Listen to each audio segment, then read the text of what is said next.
روایتوں میں ہے کہ بیماریوں کو دور کرنے کے لیے سورہ یاسین کی تلاوت ہے، اور اگر زیادہ بیماری ہے تو عروس القرآن پڑھو۔ عروس القرآن کا معنی سورہ رحمان، سورہ رحمان پڑھو۔ اور اگر لا علاج بیماری ہو گئی، ڈاکٹر نے منع کر دیا کینسر ہے اچھا نہیں ہوگا، ایڈس ہے اچھا نہیں ہوگا، فلاں بیماری ہے اچھی نہیں ہوگی، یہ وبا چل رہی ہے اور لنگز سارے ڈاؤن ہو چکے ہیں، اب یہ اچھا نہیں ہوگا، تو اللہ کے حبیب نے فرمایا سورہ تغابن پڑھو، اللہ لا علاج مرض کو اچھا کر دے گا۔ کتنی دیر لگتی ہے سورہ تغابن؟ 2 رکوع کی سورت ہے۔ یاسین شریف، سورہ رحمان، سورہ تغابن، ان صورتوں کے اندر اللہ نے کتنے فضائل رکھے۔ اور اگر الحمد شریف، اللہ اکبر، اللہ تعالیٰ قرآن کریم میں الحمد شریف کے باب میں یوں فرماتے ہیں کہ سبع المثانی والقرآن العظیم، فرمایا پورا قرآن اگر آپ کو دیکھنا ہو تو الحمد شریف ہے۔ اسی لیے روزانہ اہتمام کیا جائے الحمد شریف کے باب میں۔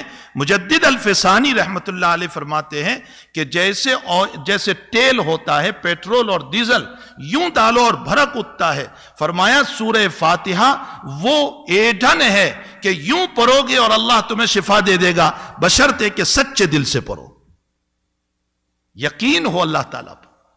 نبی علیہ السلام کا معمول گرامی تھا کہ ہر نماز کے بعد، چاہے اس کے بعد سنتیں ہو یا سنتیں نہ ہو، سنتیں ہیں تو سنتوں کے بعد، اور سنت نہیں ہے تو فرض کے بعد، حضرت کا معمول تھا آیت الکرسی پڑھتے تھے 1 مرتبہ، تو آیت الکرسی پڑھی جائے۔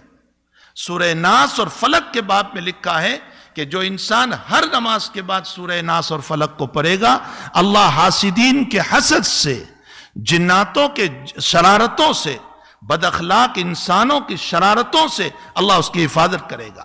یہ نہیں کہ شرارت دور ہوگی، شرارت تو ہوتی رہتی ہے، لیکن اللہ شرارتوں کی شرارتوں سے حفاظت کرے گا، اس کو یہ فیک نہیں ہونے دے گا۔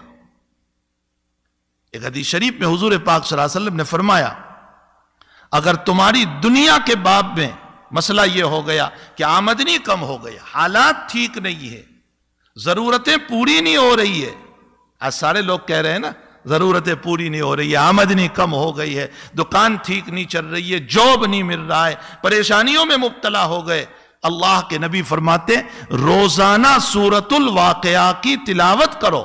اس سورہ واقعہ کی برکت سے، اور میں مسجد میں بیٹھ کر قسم کھا کر کہتا ہوں ہفتہ نہیں گزرے گا اللہ راستہ کھول دے گا، سورہ واقعہ کی تلاوت کرو۔